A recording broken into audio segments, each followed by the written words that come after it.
on. Ba, ba, ba, ba, ba, ba, ba, ba, ba.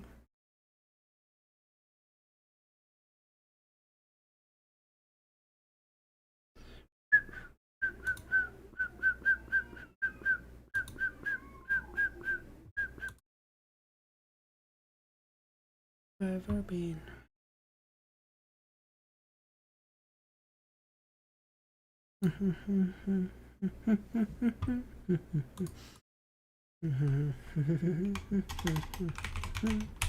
And we're live.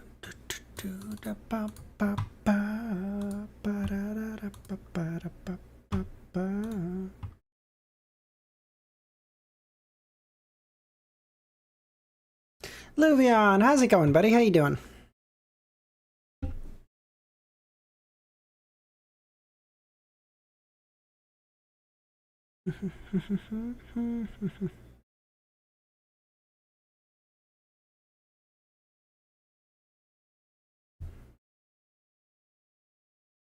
Yeah, I'll read 11. God damn it, y'all are gonna be annoying otherwise.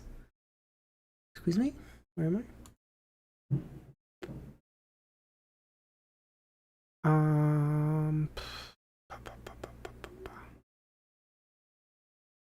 I wasn't going to, but these little fuckers.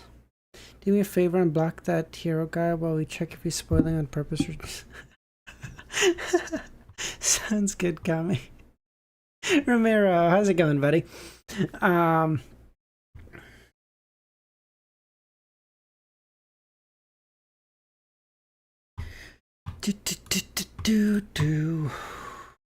I just realized I haven't even put music on today. Give me a second.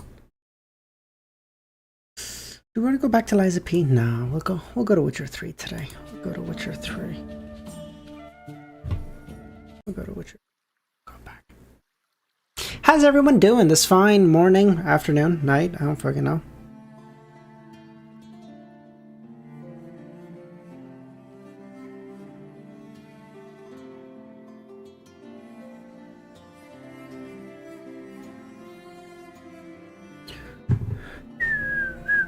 You feel lazy? Yeah, me too, Romero, but gotta lock in, okay? I gotta read 11 chapters, so read fast. Alright, gotta lock in. Is it okay if I send Volume 8 Chapter Ranges plus side stories right now? Because I probably won't be here a lot for the next few days. yeah, Luvion, whenever you get time, dude, don't worry about me. I appreciate, seriously, I appreciate it so much. No. And no. Evans? Is that a word?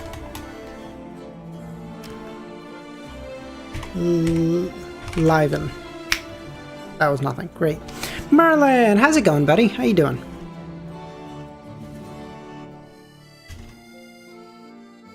Philippe, bonsoir, monsieur. I have no idea if you're French, by the way. I just... I don't know. I have them done. Not going yet. Thanks, buddy.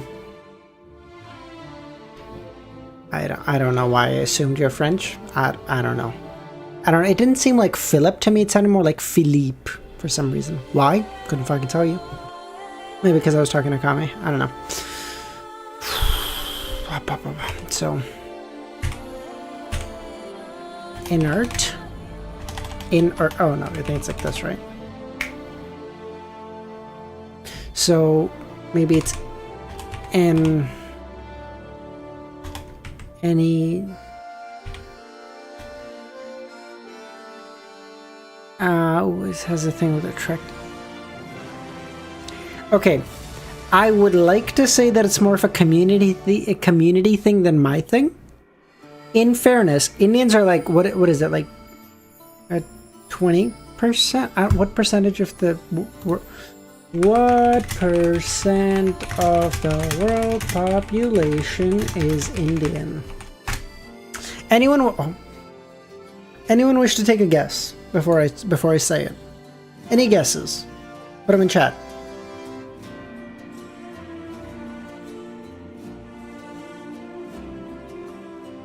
By the way, if you guys are new here and you haven't been here for a while, this is going to be now the normal stream time going forward. Cause work, ugh. But we can stream, so we can do in the morning. 25, 20. Any other guesses? Any other guesses? Going once, going twice, going thrice. All right.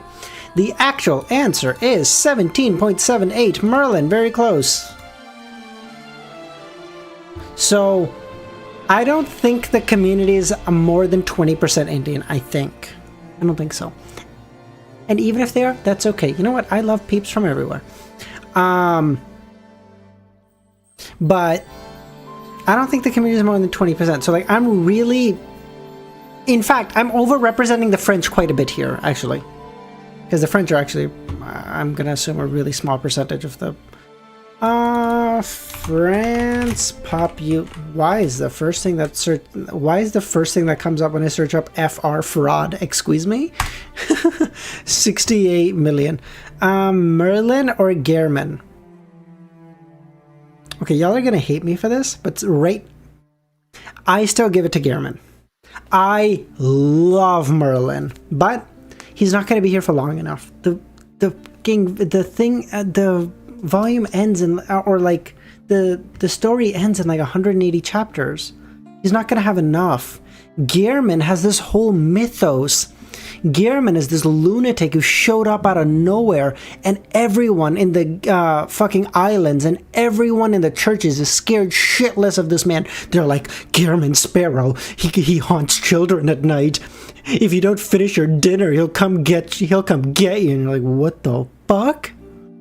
Like, this guy's become the fucking bookie. He's become the John Wick of this fucking universe. No chance. In such quick time, too. I love Merlin because I love his actions way more. Because in my mind, Merlin is very similar to who Klein is personally. Like, Klein is as close to himself as he could be in Merlin form. Because, like, he goes around, he's using his powers for good, he's using it to help others.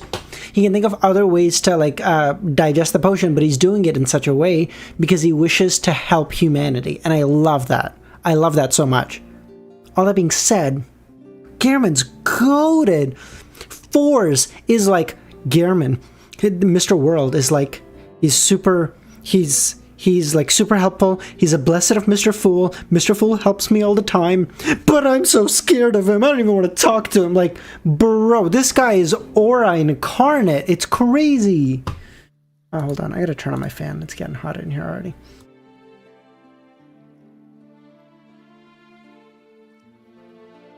By the way, quick, ciao man, how's it going, man? Delete. Jesus Christ. By the way, is anyone in here, does anyone else have like a similar experience? Like, so today I was working and my dad like barges into my room. He goes, hey. I go, yeah. And he goes, yesterday it was so hot in your room. I go, okay. He goes, like, God, you bought this air conditioning. Use it, for God's sake. What are you using it as, a fucking decoration? I was like, what the fuck? Because, like, in my mind, I thought he was, like, yelling at me. And he's like, no, it's so hot in here. Use the damn thing. I was like, oh, I thought he was, like, yelling at me. But, like, he came in to say something so sweet. Like, hey, you sitting here in the heat. Just, like, turn the fucking air conditioning on. It's right beside you. Like, what the fuck? But, like, he came in here and he said it. I thought he was, like, yelling at me. And only when he finished the sentence did I realize. I was like, oh, he's literally just saying, like, hey, you're sitting in the heat. Just, like, turn it on. Just sit comfortably. I was like, what the fuck? It's like, why say it so, like, he said it was such a sweet thing, but he said it in such an angry tone. I thought he was mad at me. I was like, Dad, you gotta learn to express better, bro. Come on.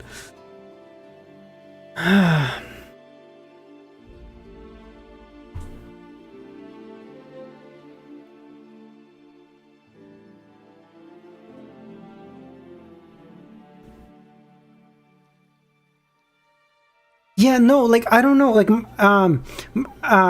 he's like I know my dad loves me so much, but like, good lord, his way of expression is like insanity. It's like what the fuck are you doing? Why is it so hot in the room?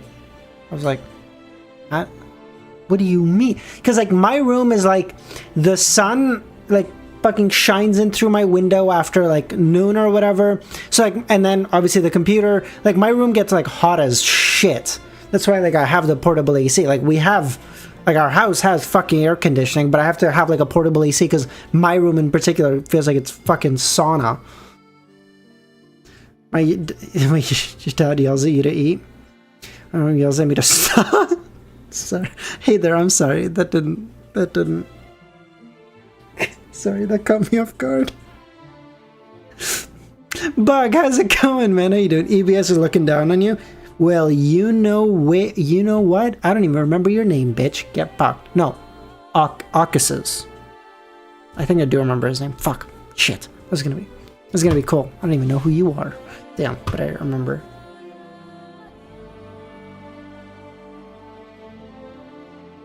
Sorry, I'm sorry. I really didn't mean to laugh at you, Heather. That so caught me off guard.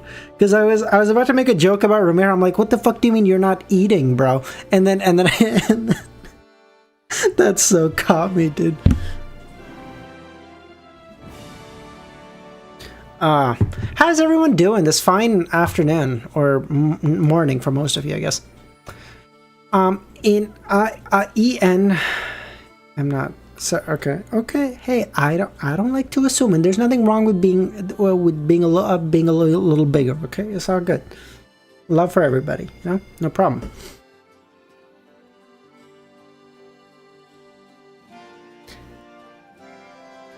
Oh man, I was gonna go with Enigma, but it doesn't fit.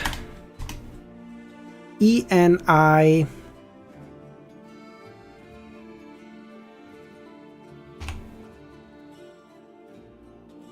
Enigma, no. Devil, I need you, please. Help me. I need a hero. Come on. Oh, come on. Does someone have an answer? You eat once a day? Excuse me? Bro, I eat like...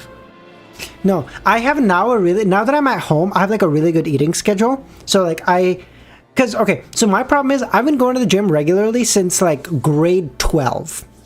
Like 5 years now. But my diet has always just been absolute dog shit. Like my diet has just been like fucking carbs, nothing but carbs and fats. Cause I eat meat, but like I don't eat that much meat, and I don't like red meat generally. So like I normally do like chicken and like turkey and stuff. So like my whole fucking diet was just so dog shit that like I just wouldn't get stronger. And now like I've really dialed in my diet now that I'm at home. So like I'll have like a protein cereal in the morning, and then I'll have like eggs, and then I have like a protein bar and a protein shake for lunch, and then I go to the gym, and then I have like chicken and rice at night. Like my diet's so dialed in. So like I've got a good diet now, but man, my diet used to be so fucking bad. Whew. Cause when you just eat carbs, you get hungry all the time. Like, you're just so hungry all the time. Oh my god. Like, thankfully, I was never, like, really big, because because I've been basically going to the gym forever. But, like, my diet just used to be so horrendous. Because, like, I would go to the gym, and I'd push our weight around, and I'd be like, man, I'm not getting stronger. Yeah, no shit, you don't eat any protein. Where's your body building muscle from? So, like, 5 years into my fucking gym journey, I'm actually getting, like, newbie gains at this point. It's crazy. My boredom is great. That's crazy, bro. Bro, if I'm hungry, that's nothing in the universe. Like, I could be, like, a millisecond away from falling asleep, but if I'm hungry, I'm like, I'm getting up. Arthur, how's it going, man? The concept of a protein shake at lunch is ridiculous to me. No, thankfully, it's like, let me show you what I mean. It's like a really, if any of you have this available and you're looking for something like in like something with high protein and stuff, get one of these. These things are amazing. I just want to make sure that it's not giving away my fucking address. You know what? I'm just going to put this in incognito mode because I can't have it fucking doxing me. Just can't take the risk, okay? Bro, even this kit. Oh my god, this should be fine. Right? There's nothing that tells me. Yeah, this is fine. Okay. So like these Fairlife protein shakes are amazing. They have like 30 grams of protein. They taste great, especially the chocolate one. The vanilla one's okay, but the chocolate one's amazing. It's like 30 grams of protein. It's so good. So like I can't even, just super recommend. If you're like trying to get some more protein into your diet and you have these available to you in some way somehow, fucking go. Oh my god, these are so good.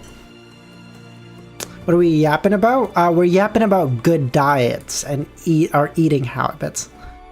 Walter is a go. He thankfully didn't dox me, but yes, he has a lot of information. Those taste amazing. Too bad you're lactose.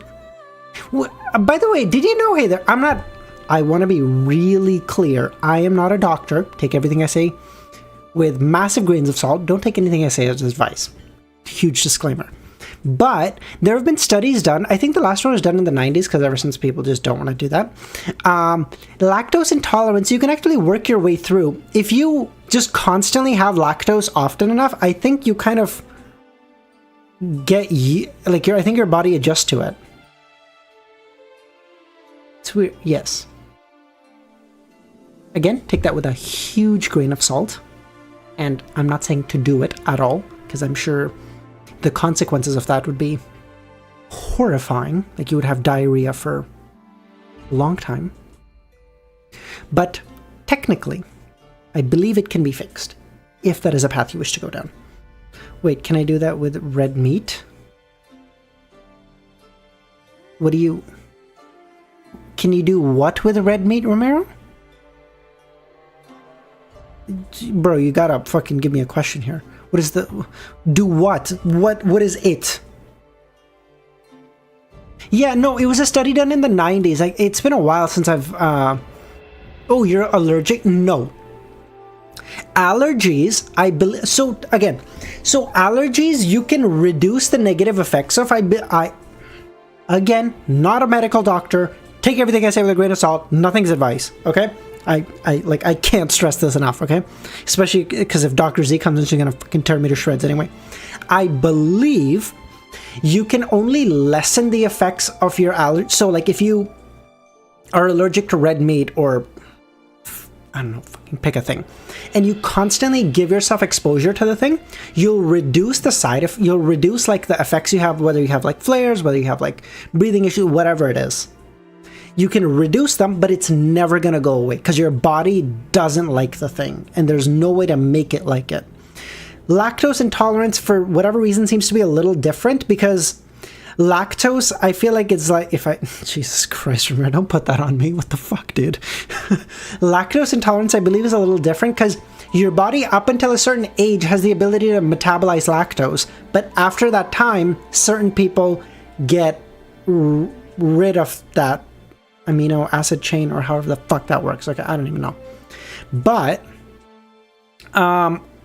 allergies don't... yes, remember, that's true, but allergies often only show up after a certain age. So, like, some people... yes, okay. What did you send in general, bro?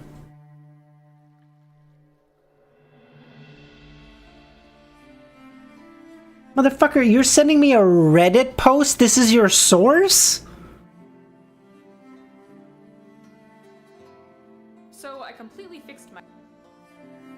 This motherfucker unironically sends me a fucking Reddit post as a source. Are you nuts? Bro, you better not be in school, bro. If I was your fucking teacher for any class at all, you would get a fucking F immediately. This motherfucker unironically linked me Reddit as a source. No shot. Anyone, there is a great study.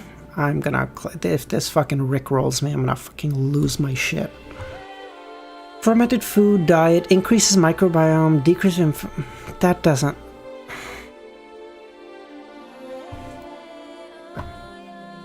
Romero, this is your type, bro? Really? I mean, I'm not judging. Reddit is the best. Yeah, believe everything on Reddit for sure, for sure. Oh, see, okay, like, okay, you can link me this. Fuck you. Fine, fuck off.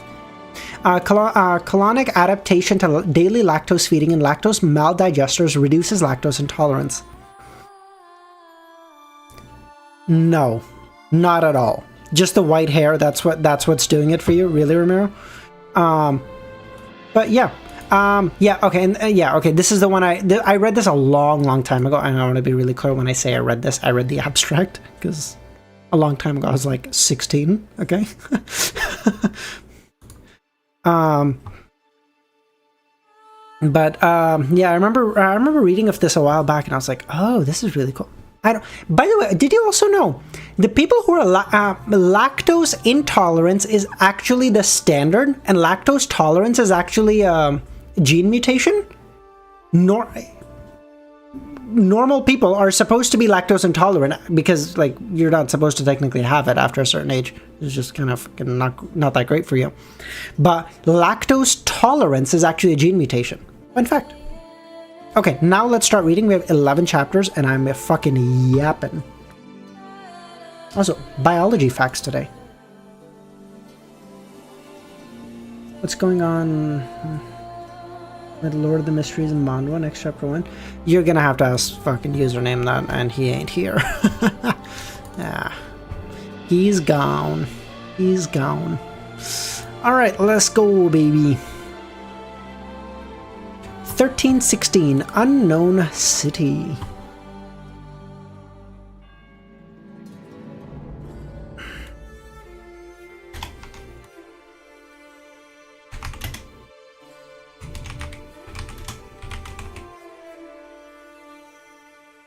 I know. Then this motherfucker says like he's John Wick. He's like, it's not about you. It's about sending a message. And you're like, what the fuck is he on?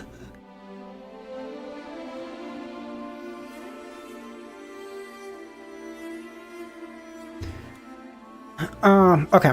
If I keep accumulating it bit by bit, it won't be long before I can respond to Moon City prayers and cure their deformities, thus creating quite a miracle. In addition, it's about sending a message? Is that the Joker? Oh, maybe. Oh, I think you're right, Kami. I think I'm confusing the scene. Spoilers for John Wick. If you haven't seen it, click off for a second or mute or whatever. I can't believe I have to say this. That movie's like 10 years old. But I'm remembering the scene when he like sets all the money on fire in like the vault or whatever, and he's like, oh, I can't remember what he says. I feel like he said something to that effect. I don't know. I can't remember. All right, you can come back now if you weren't gone for the spoilers. Okay. In addition, I've also concluded the acting principles of Miracle Invoker. It's only a matter of time until I digest it. That was the Joker? No, Kami, that was a scene in John Wick 2. Sorry, that was a scene in John Wick as well. The first John Wick, not John Wick 2. I might even finish within the year. Klein retracted his gaze from outside the window and raised his left arm and controlled the monster puppet on his hand to entertain a child across from him. Fuck. I did a hand gesture too, Ramiro. Shut up. If he was willing, he could use the Life's Cane or the grafting ability to imbue the sock puppet with life characteristics. While entertaining the child, Klein's thoughts scattered as he considered where the marionette city needed to be built. A city needs sufficient interaction to develop a corresponding region in the spirit world, meaning it isn't enough to leave it in the Forsaken Land of the Gods. Ignoring the fact that it's sealed there's no way of directly connecting it to the spirit world. All I can do is rely on the little specialness it has. Even if there's no problem with it, it's difficult to create any interactivity within a place that lacks life. If it's placed in the northern and southern continent or the sea colonies, I must be careful. Before the ritual is about to succeed, I can't expose the fact that it's a marionette city, or it'll be damaged or attacked by Amon, Zaratul, or others. Yes, I have a sufficiently good reason for a marionette city to appear. Then there won't be abnormalities with the interaction between the traveling merchants and the surrounding people. I have to make every marionette a living person. They have their past, their present, and their future. Meaning that a marionette city is very complicated. I need to split out many worms of time to deal with it. If they're found husband and wife, they should act. If they're husband and wife, they should act like it. When faced with something they're fond of, they should show joy. Perverts should be hated. Kami, this this way, foreigners must hear embarrassing sounds while staying in a marionette city. I'm still just an innocent child, Klein thought. This is a large-scale reality show, or rather a high-end version of playing house. It has to be able to deceive the audience. As Klein lampooned, he silently counted if he had enough marionettes. Previously, he had gone to the Forsaken Land of the Gods several times and converted a lot of them. There were all kinds of monsters that might not have characteristics. He also consciously controlled batches of rats, cockroaches, mosquitoes, and flies. I'm barely able to support a small city. A few more visits to the land should do, Klein thought, and that as a scene appeared in his mind. At the top of the Giant King's court, bathed in the light of dusk, the slow door opened, like a pair of invisible hands closing the entrance to the Forsaken Land of the Gods. Klein guessed that this scene meant that the true creator was about to seal off the Forsaken Land of the Gods yet again. Kami, are you not a Mushoku Tensei fan? Am I making that up?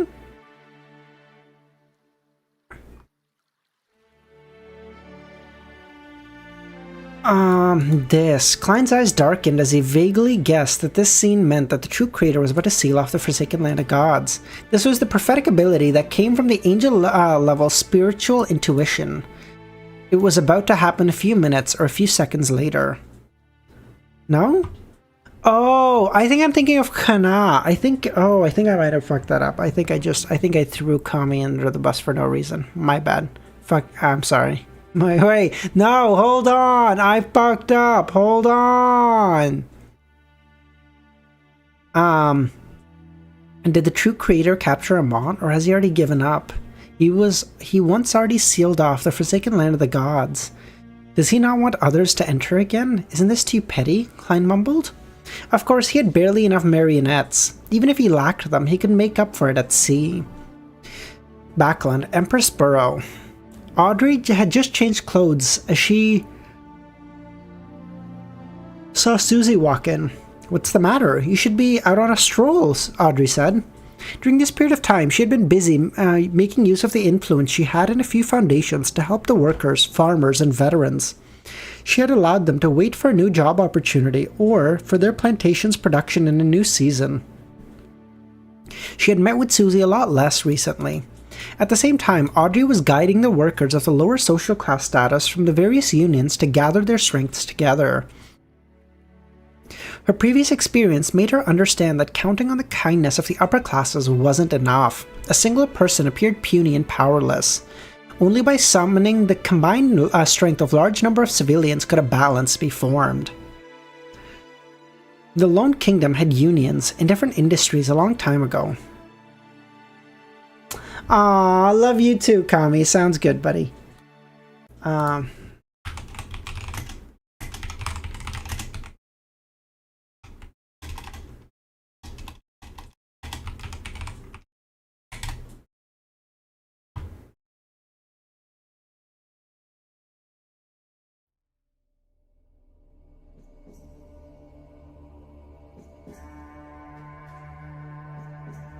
Her previous experience had made her understand.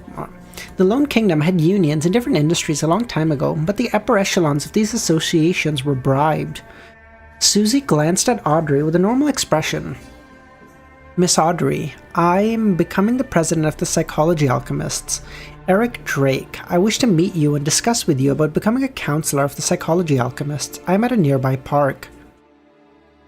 Having said that, Susie heaved a sigh of relief and regained her voice. Audrey, there's a strange man looking for you. I can't remember what he looks like. He placed the words he wanted to say in my mind, Island. Where is he at the park? Audrey asked. As she spoke, Audrey secretly conjured a virtual persona and entered Susie's mind island through the sea of collective subconscious, checking to see if there was any distortions. I don't remember. I was just having my stroll, Susie said. She then wagged her tail and said, I don't think you should go. It's quite dangerous. After confirming that Susie didn't have any latent problems with her persona, Audrey exhaled and said, "It will be even more suspicious if I don't go. That way, the danger becomes unavoidable. It might even affect the rest of the people in the house. Besides, this is an opportunity. Just as the hangman said, the end of the world is coming. All the hard work and attempts will not bring disaster. That will not bring disaster or meaningful," Audrey added. "I will protect myself. Kids, don't meet strange guys in the park. Kids, don't meet strange anyone in the park. Kids, don't meet strange anyone." Susie, did something happen to you just now? "No," Susie barked. "Audrey, are you going?" "Yes." "Then can you bring me? Just like before, I'm just a dog in their eyes." "No, there is no need. I'll be back soon. Believe me." "I'll be blessed by a deity," Audrey said. "No, you're not blessed by a deity, child. You are blessed by something far greater." When she was far away in a corner of the first floor, she bowed her head and chanted, "The fool that doesn't belong to this era."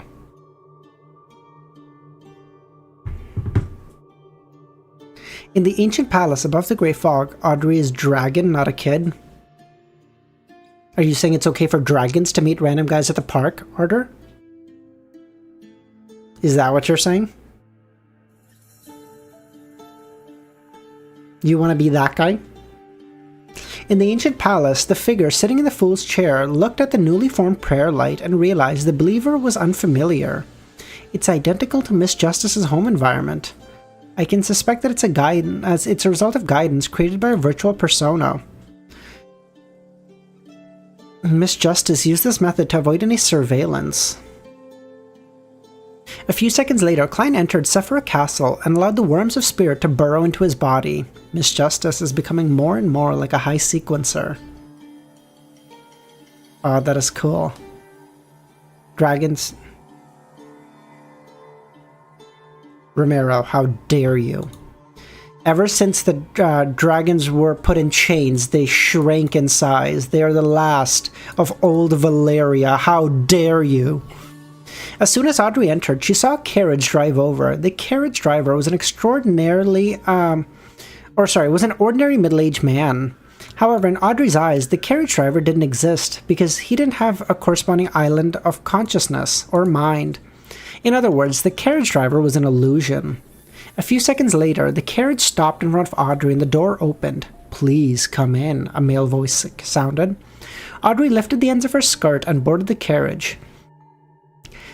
The pale yellow eyebrows of the man in front were long and his hair was neatly combed back. There were some wrinkles on his forehead and his face was pale. "Mr. Derlot, aren't you dead?" That's crazy. To a spectator, death only represents the end of one's identity. In other theatrical plays, I'm alive. The elderly gentleman who was sitting in the black wheelchair smiled. Apart from the former royal family's medical consultant, the former chancellor of Backlund Medical School, I'm also the king of the Black Throne, Barris Hopkins at Sea, the famous hermit, Eric Drake, etc. Eric Drake? Is that a name I've heard of? Why does it seem familiar? Then how should I address you? Audrey asked. You can call me Mr. President, or you may continue calling me Mr. Derlot, whatever suits you more. Please, have a seat. Let's head somewhere first before discussing you becoming a counselor. Audrey nodded. Without hiding anything, she cast her gaze out the window and was surprised to find that in the blink of an eye, the park had turned into an unfamiliar city. A city that was filled with extremely mysterious, beautiful buildings that gave off dark feeling. There were gentlemen wearing top hats and trench coats, as well as women in complicated dresses. As Audrey swept her gaze, she saw a gentleman with short black hair beside a carriage, revealing sharp canine fangs in his mouth. A werewolf.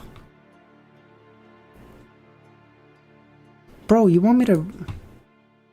Bro, I'm gonna be here forever. 9 more chapters? Oh my god, I gotta really lock in today. Because, like, bro, I have work in the morning. I can't just be staying up till all hours in the night. Are you crazy? God, I'm a fucking productive member of society now. Do I play games at work for 8 hours? Maybe. Shut up. Who's asking? What is this place? Yeah, definitely don't meet Drake in a park, bro. There's too many rumors about him.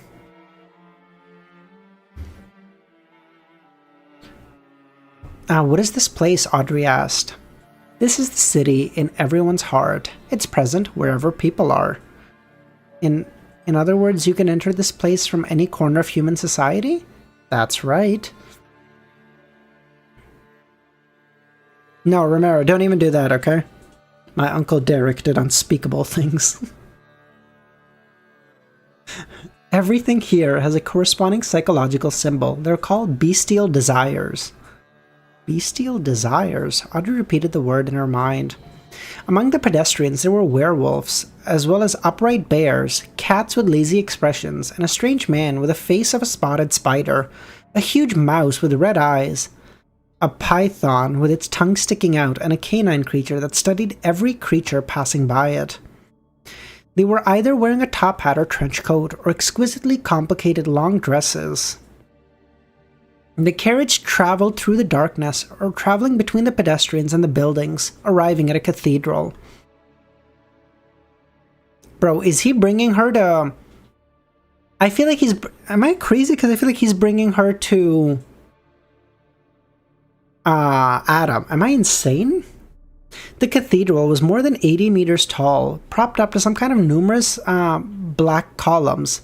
Each pillar embedded with a certain amount of skulls. Some of them came from humans, while others came from different creatures. However, their empty eye sockets were tilted down, as though observing every living creature that entered the cathedral. Just like most buildings, every detail in the cathedral could be said to be exquisite. After getting off the carriage, Audrey saw a grand but empty hall. In the depths of the hall stood a huge cross. Curled around the cross was a grayish-white dragon statue. Romero, doesn't this, or anyone who's played Elden Ring actually, doesn't that description remind you of like the dragon church? I don't know if you guys will remember it. It's like a small thing, but... Unlike ordinary cathedrals, there were no pews for believers to pray, nor any places for candle stands. However, in front of the dragon statue there was a long table. On both sides of the table were 5 seats, and the seats at both ends were empty. Mr. Derlew wheeled himself to the end of the table and pointed to his left. Please, take a seat. Audrey followed behind and sat down. She wasn't too close to the president, nor too far away. Mr. Perlew raised his hand and clasped them together. Miss Audrey, I have something to ask you. Please speak, Audrey said. I would like to know how you advanced to Sequence 4 Manipulator. Where did you get your formula and characteristic?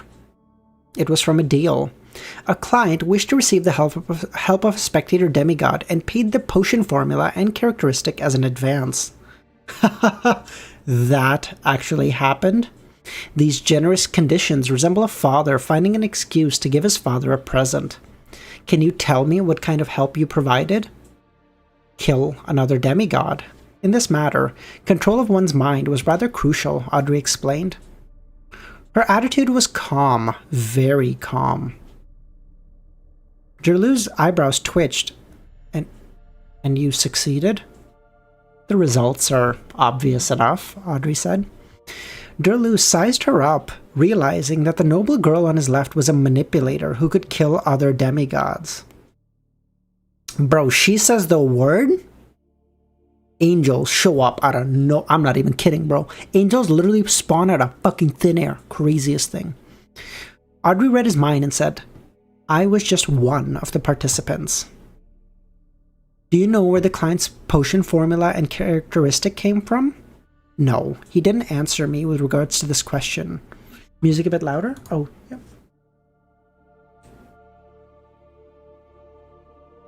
Oh, actually, this music is just loud. This music is just quiet. Okay, there we go. Let me know if that gets too loud now.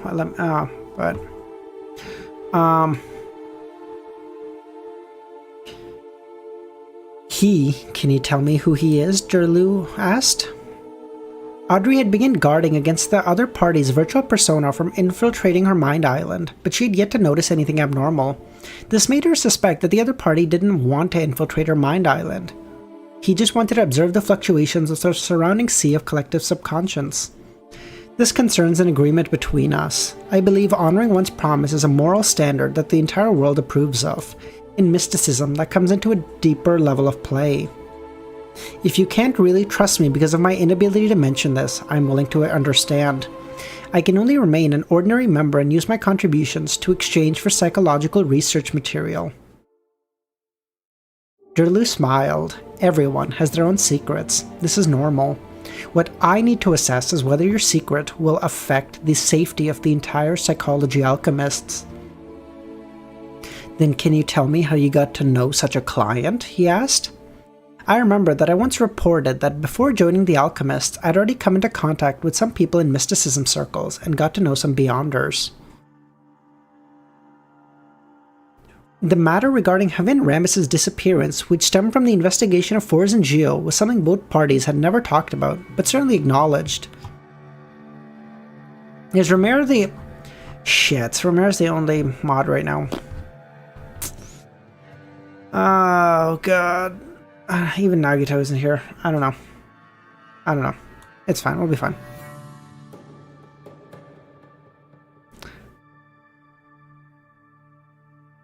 Derlu retracted his hands from the table. There's another thing I would like to ask you. When was the last time you met Havin Rambis? I remember that I've been asked before. After Havin's death, she didn't immediately cut off contact with the alchemists. She continued to maintain a certain connection with the upper echelons through Hilbert, Stefan, and Escalante. Only when the war reached Backland did she realize she couldn't contact them anymore. I need to confirm it in person, Derlu asked. Audrey nodded. The last time I met Havin Rambis was in Viscount Klein's mansion. At that time, I hypnotized my two friends I knew as per his instructions. I asked them why they were investigating Viscount Stratford. After that day, I never saw him again. As she answered, Audrey was guarding against the invasion of her mind island, but nothing came. This made her feel relaxed. Except it didn't. It made her feel even more wary. She didn't dare to think about anything related to Mr. Fool and the world. She was only certain of one thing. As long as she was exposed to danger, Mr. Fool would provide her with protection. It's identical to your previous answer, Derlu nodded. Audrey then said, frankly, I can't use mysticism methods to trace the origins of the characteristic in your body. This means that the person who provided it has an unimaginable existence behind him, Derlu said. I can't force you not to cooperate with the other Beyonders or make deals. It's unrealistic. I just hope that you can promise not to reveal anything regarding the alchemists. At the very least, when you wish to entrust certain missions to others, you have to package them and hide them, Derlu said. Audrey replied with no hesitation, I promise not to tell any living creature that isn't qualified to know about the matters regarding the psychology alchemists.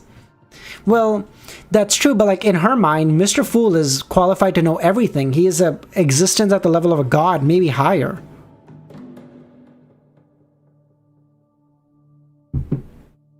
As soon as she finished speaking, she felt her thoughts surface.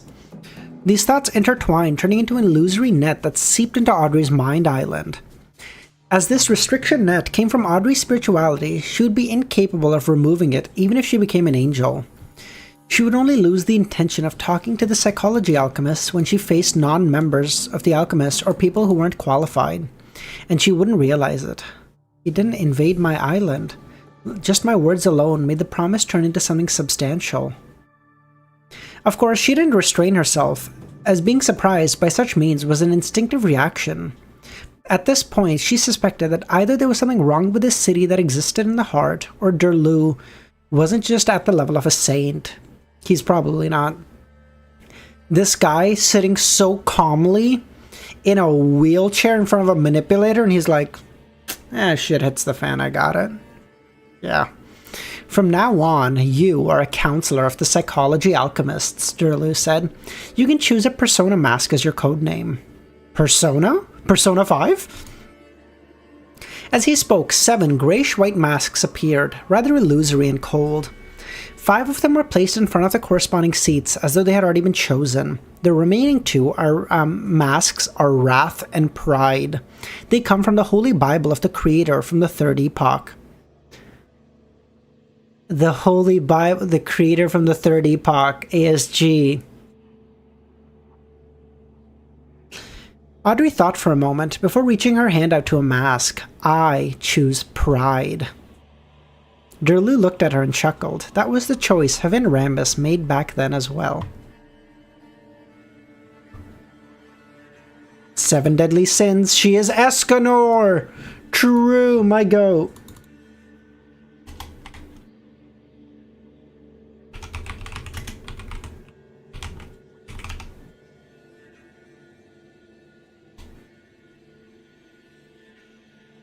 Seven deadly frames. 7 minutes per frame. God.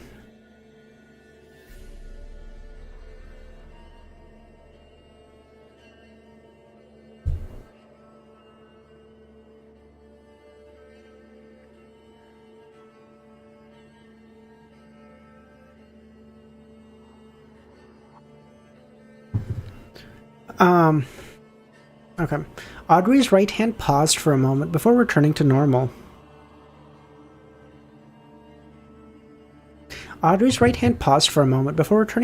She picked up the mask known as Pride. A 50% chance isn't low, she replied to Derlu.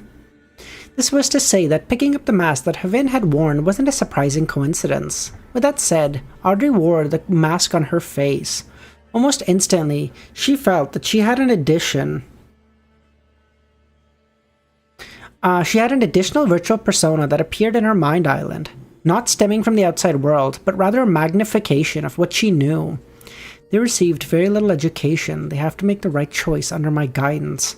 Not everyone has enough intelligence. On the contrary, most people are so stupid. These workers are impulsive and irrational, and they are easily enticed by tiny perks and have no foresight. Only with me thinking for them and guiding them and making decisions can they be saved. They are worthy of pity, but aren't even worth communicating with. Audrey, take this shit off. These thoughts echoed in her mind, almost making her believe that it was the truth. After all, this was partial feedback she received from her previous observation. It wasn't something that she had fabricated out of thin air. On the cold, grey mask, her eyes moved upwards, fixing it to her forehead as though she could only see things high above without a care for anything else. Audrey asked, "Is this pride?" If it wasn't for the fact that she had long escaped the misconceptions through the exchange of Mr. World, the Hanged Man, and Ma'am Hermit, she might have truly been affected by this persona. You've recovered much faster than expected, and you haven't lost yourself in the experience of manipulating others, Derlu said. Audrey replied, "Mr. Havin Rambus has always appeared a little proud." "You could tell?" Derlu clasped his hands. "Only occasionally. Just some details," Audrey replied. The mask's influence on Havin was worse than expected. Besides, he usually put on a good disguise. Under this premise, I don't find it strange that he's gone missing. His arrogance made it impossible for him to see the path beneath his feet. He looked down on Beyonders weaker than him, bringing him great danger.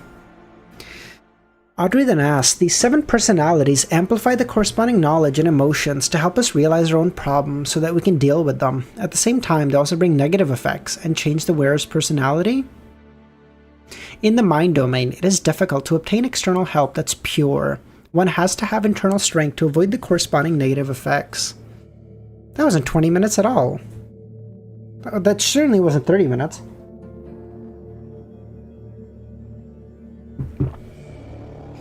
You have walked the right path for you to realize this. Audrey was about to take the opportunity to discuss some questions when the mind domain, when the mask on the table disappeared. She subconsciously turned her head to look at the entrance and saw a figure walk in. A figure wearing a 3-piece formal suit and a top hat in his hand. The mouth, he wore a mask that had disappeared earlier on. The mouth on the mask was wide open until it reached close to his ears. Its mouth remained open as though it wanted to swallow everything. This is one of the counselors of the alchemists, Mr. Gluttony. Following that, the remaining counselors of the alchemists arrived one after another. Mr. Lust, Ma'am Greed. Mr. Lust, Ma'am Greed? Am I crazy? Or like it should be like... It's fine.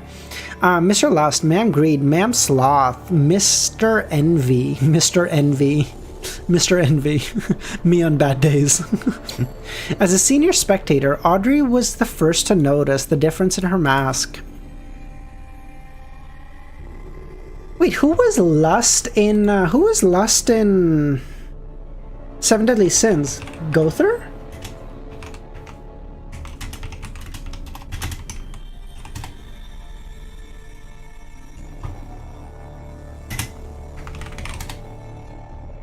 Ah, it was Gother. Yes, yes, yes.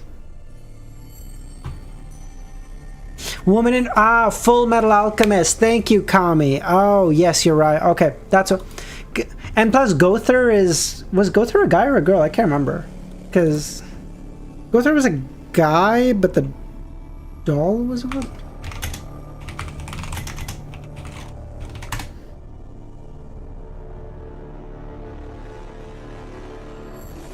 Okay. Jesus Romero. As a senior spectator, Audrey was the first to notice the difference in their masks. Greed was similar to Gluttony. Her mouth reached her earlobes, but it wasn't open. Lust was similar to Pride, but its eyes were different from ordinary people, sunk into the middle of their nose. Envy's eyes, ears, and nose were slightly slanted, having a gloomy temperament. Sloth's eyes were tightly shut, and its mouth naturally drooped. Seeing all counselors present, Durlu smiled. Let's wait for another friend. He will be the 7th. 8. I forgot to introduce myself. Just as he said that, a figure walked in. A figure that wore a shirt, vest, and black trench coat, and a top hat. Audrey realized there was a huge rabbit under the human clothes. Its eyes were bright red, and its fur snow white. The rabbit walked in one step at a time, and stopped beside Audrey. Unfortunately, you have only one choice, Durlu smiled. The rabbit let out a human voice. I've always been very gentle. It's a good opportunity for me to experience wrath. Bro, that sentence scares me. That sentence, am I crazy? Because like that sentence scares the shit out of me. What the fuck is going on here? A rabbit? It then picked up the persona mask and wore it. The mask's eyes were wide and its mouth wide open. After Mr. Wrath sat down, Mr. Durlu clasped his hands. No, the kill... Okay. Spoilers for anyone who hasn't seen the Devil May Cry anime. Please look away for just like 2 minutes.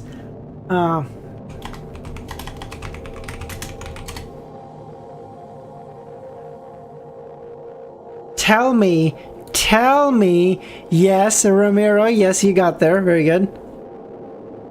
Is this, okay, nope. Is this not it?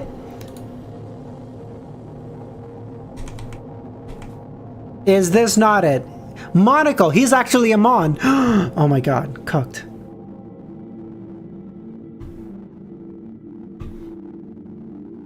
Okay, I'm sorry, let's get back to reading. This is Miss Pride, this is Mr. Wrath. They are both demigods. I would like to formally introduce the counselors who are joining our council.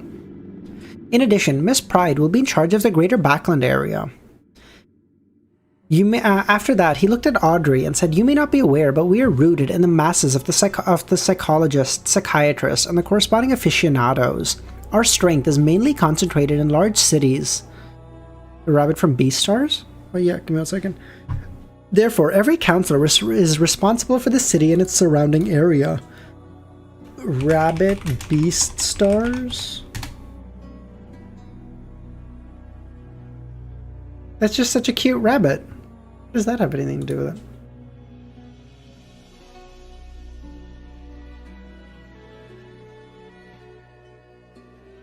Is this the one you're talking about? That's so cute. I haven't seen Beastars.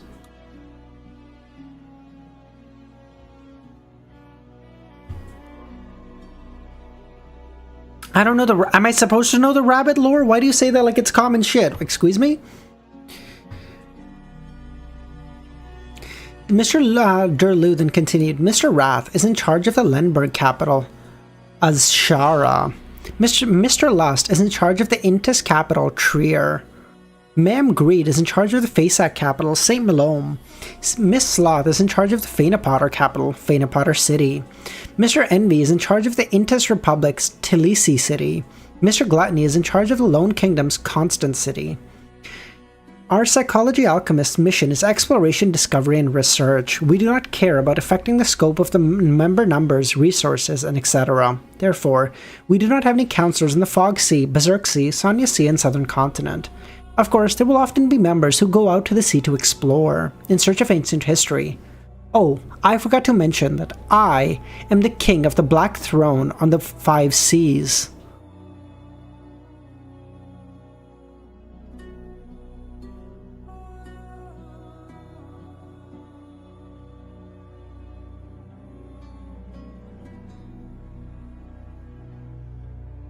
What?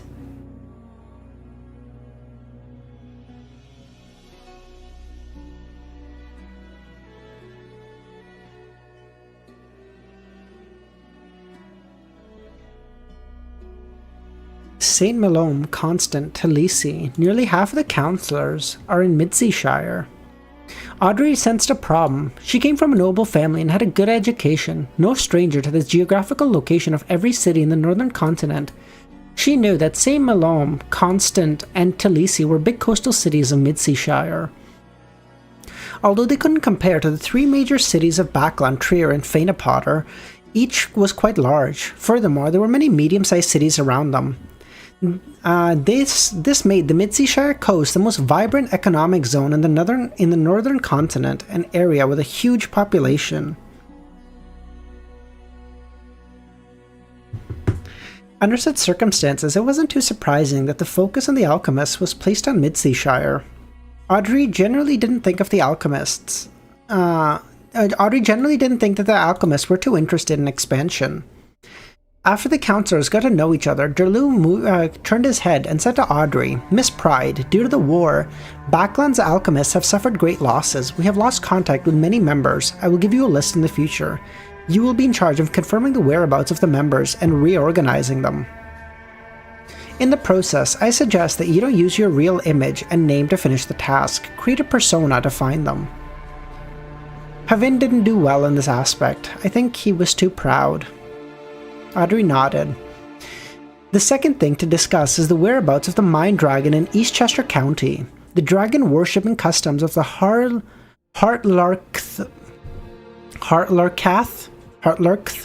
village hasn't been weakened in the past 2 years. I suspect that the Mind Dragon is still influencing them in some way. Perhaps we can use it to find it. Who is willing to handle such a matter?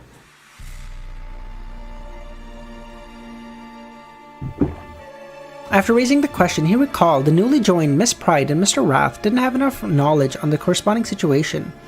He explained the exploration the alchemists had previously done,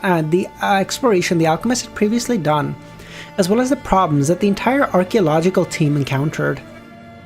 Audrey had actually participated in some matters earlier. She knew she had a suitable reason to intervene, but she couldn't help.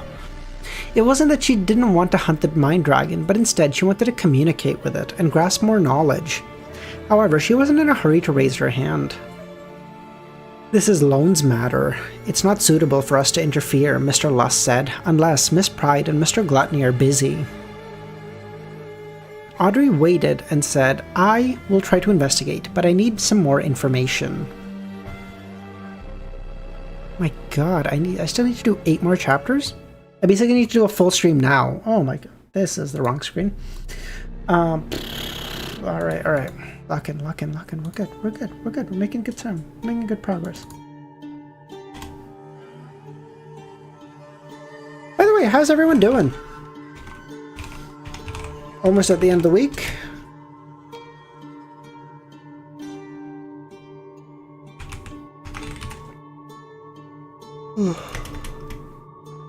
Some of you are closer to the weekend than I. But all the same. It will arrive all the same.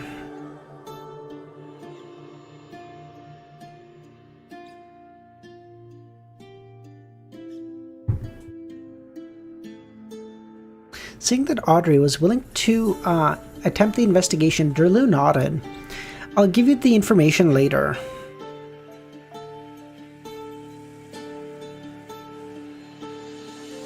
Bad as usual. Fuck you, Merlin. Jesus, Romero. I'll give you the information later, but I have to warn you, this matter is dangerous. Don't be careless, Derlu said. If you encounter an accident you can't solve by yourself, you can try to say a name. It will bring you salvation. What name? Derlu's expression turned solemn. It comes from the Holy Bible of the Third Epoch's creator, involving the highest mystery of the mind domain, and has a close relationship with something of the alchemists. It is Adam. Audrey didn't find it surprising at all.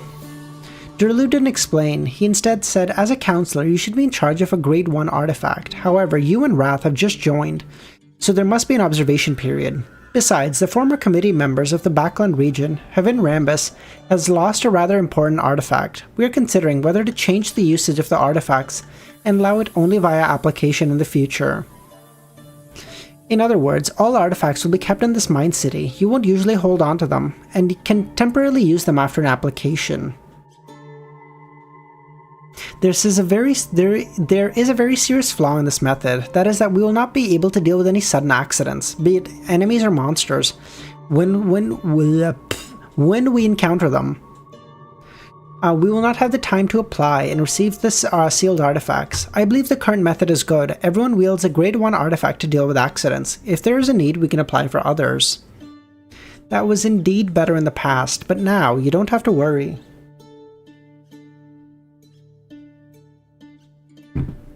As long as you have the chance to resist an accident, you can directly enter this Mind City to avoid the enemy and obtain the item.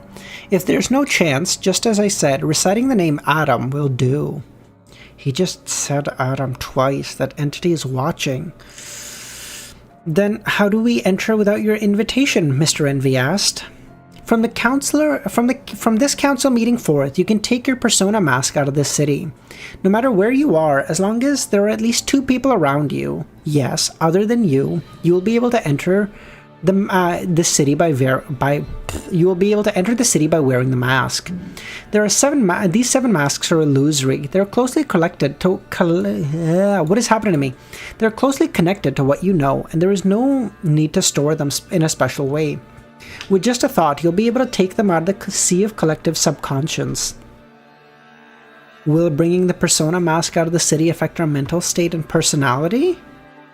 Mr. Gluttony asked. There will be some effects that need attention, but I believe you're all experts. You should be able to solve them easily.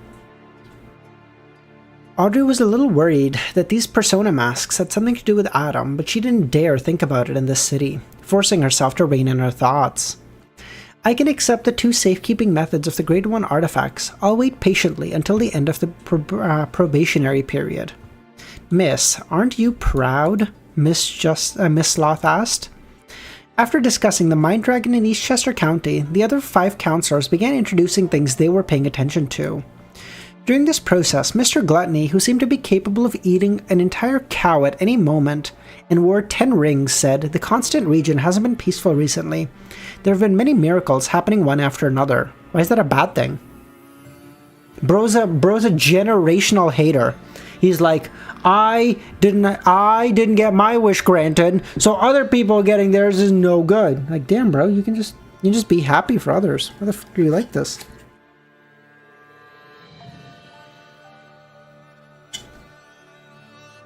First, Constant City was rebuilt overnight. Second, Beltane City's citizens collectively lost their memories for a certain time. Third, a powerful archmage who grants wishes of others for pleasure has been wandering the eastern shore for a time, called Merlin Hermes. Other than that, I've also noticed something strange. Many rats, cockroaches, and crows have lost their souls. Were you able to sense the problem? Mr. Lust asked. I've been researching the mind problem of ordinary creatures recently. Rats, cockroaches, and crows are my experimental subjects. The counselor immediately started discussing the direction of this research before the meeting officially entered its final stage. Their academic exchange enriched Audrey's knowledge quite a bit. Alright, this conference will end here, Derlu clapped his hands. In essence, this meeting is very similar to the Tarot Club, eh? It's done in like a weird kind of illusory place. There are 7 people. How many are in the Tarot Club right now? Audrey, Alger, Sun, Fours, Gio, Emlyn, Hermit. 7. I'm not including Klein, because that doesn't count. Audrey subconsciously wanted to stand up and lead the other counselors into bowing and bidding farewell, but she came to her senses and continued standing there. Before leaving, she asked, Mr. President, does this city have a name? Yeah. Oh, Leonard. Thank you. 8. Yes, Derlu laughed. The Garden of Eden. Garden of Eden. Audrey saw that other counselors were walking towards the door and asked thoughtfully, there are many cathedrals here. They should represent a faith. Which existence, I wonder, do the residents here believe in? The omnipotent, omniscient creator.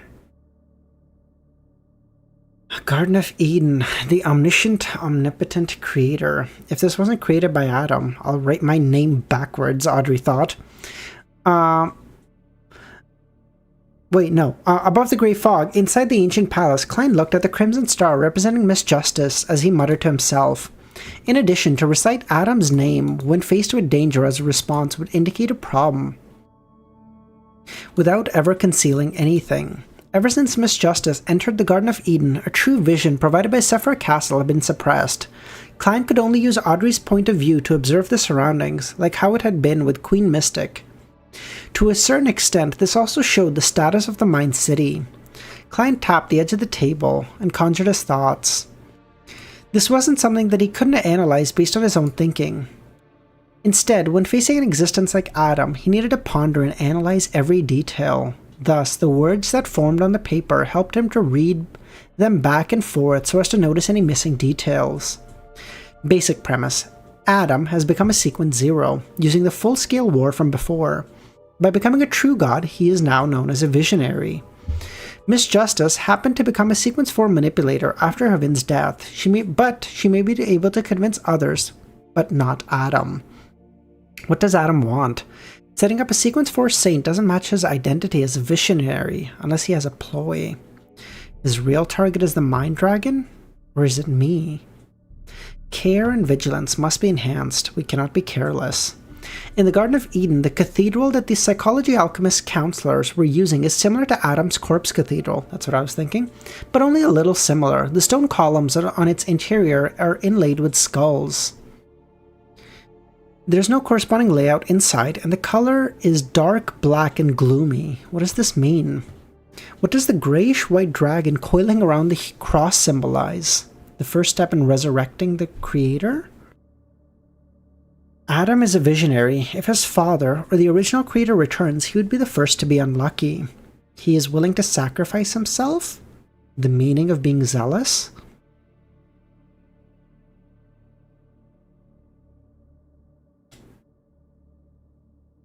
But would we not want the original creator, or not the original creator? Would we not want ASG to come back? I feel like he would be really handy against the great old ones.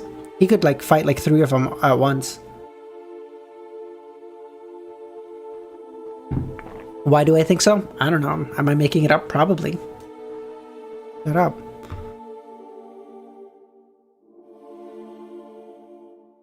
Huh.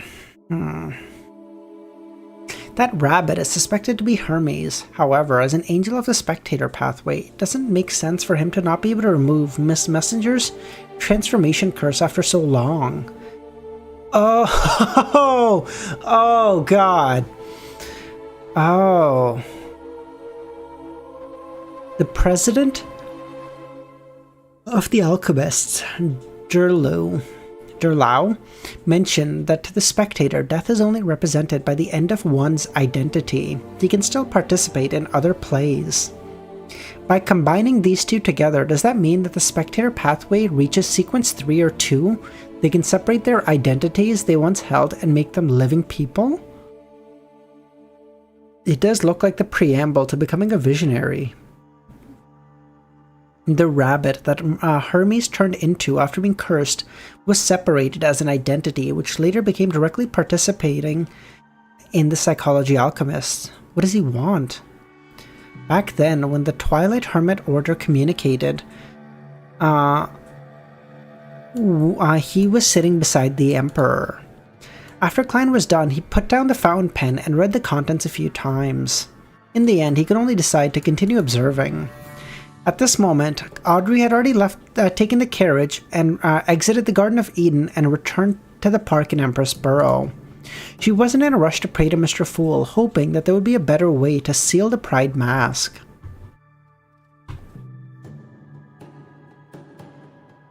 I'm not gonna lie to you. It's a little scary, bro. This is hella scary. What the fuck is going on here?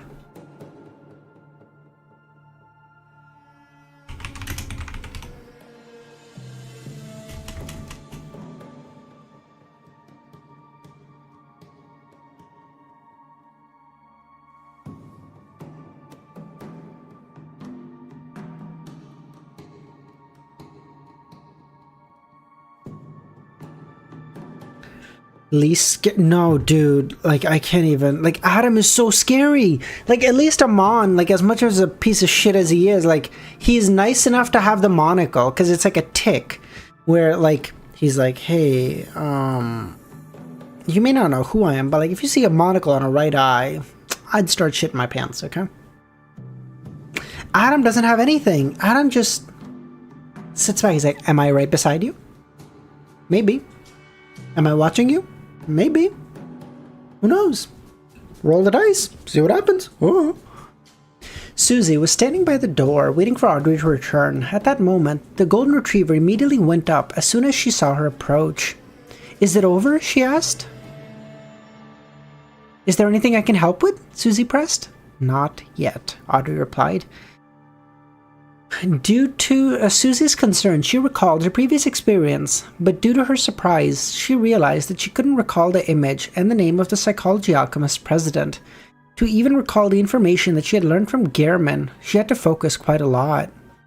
To be frank, in front of Beyonders below demigods, she could easily do similar feats as a manipulator. However, to influence a saint in the mind domain and make it impossible for them to sense it was almost impossible, unless the other party was hypnotized, unconscious, or enslaved. Yeah, but Merlin, it's not paranoia if they're really coming after you, you know? Like, this is what, like, my crazy, like, preppy uncle would say. He's like, listen, son, if the government's really after you, okay, it's not paranoia. They're coming after you. Like, okay, all right. Let's just get you a drink. Calm down.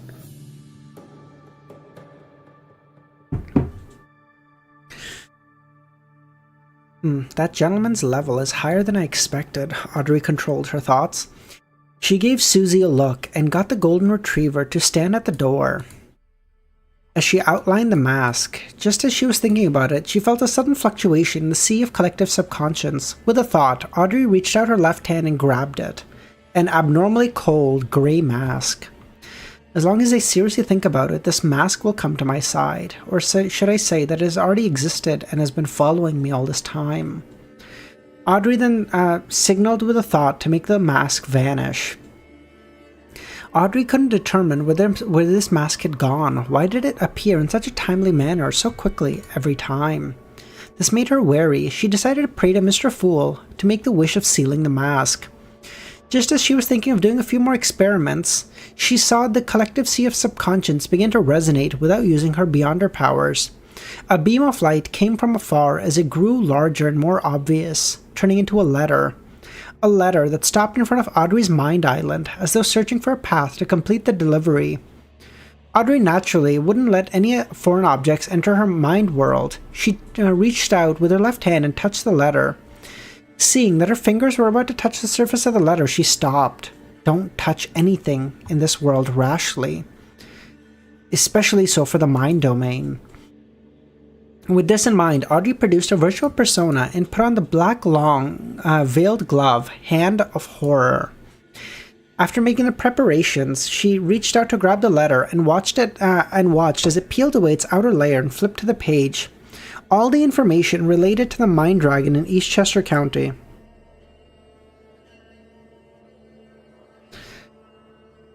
To use the Sea of Collective Subconscious to send letters. The higher-ups of this pathway are amazing. As a manipulator, Audrey had been trying her best to maintain her initial yearning towards the mysticism world, a pure, innocent pursuit of dreams. One of the ways to prevent herself from losing herself in the manipulation experience of things and not to be assimilated by the Sea of Collective Subconscious. After flipping through all the information, Audrey let the letter melt into the Sea of Collective Subconscious.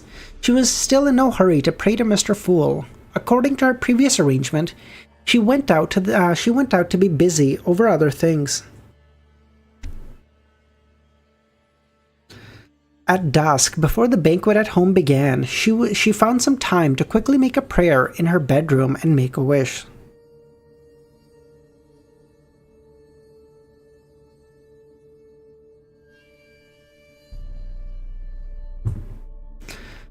In the next second, Audrey saw the grayish-white pride appear from the collective sea of subconscious in front of her. The illusory feeling slowly vanished as a tiny amount of metallic luster flashed. For some reason, this mask had a certain substantial feeling as though it was bordering between illusory and realism. Government test? Excuse me?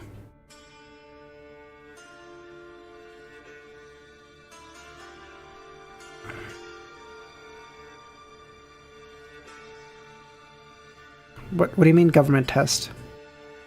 Oh. Oh, where's my...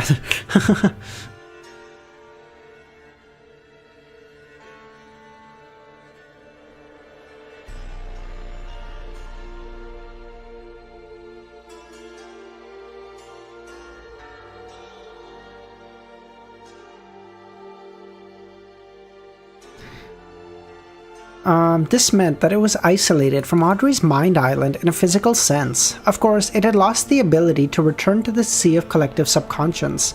Audrey held pride and attempted to remove lie that had turned into an emerald necklace, overlapping the two together. As she expected, the half-illusory, half-real pride embedded itself in a lie, turning into a blob of patterns. In the future, I'll use this method to carry it with me. I won't allow the mask to have any contact with my mind or body unless I need it. She then left for the banquet hall. Along the way, she met her father. Good news, Earl Hall laughed. Alfred's coming back? You guessed it? In the next 6 months, he will return to Backland as a general. 6 months? Susie is already a dream walker. Audrey thought for a moment and asked father, when are we returning to Eastchester County?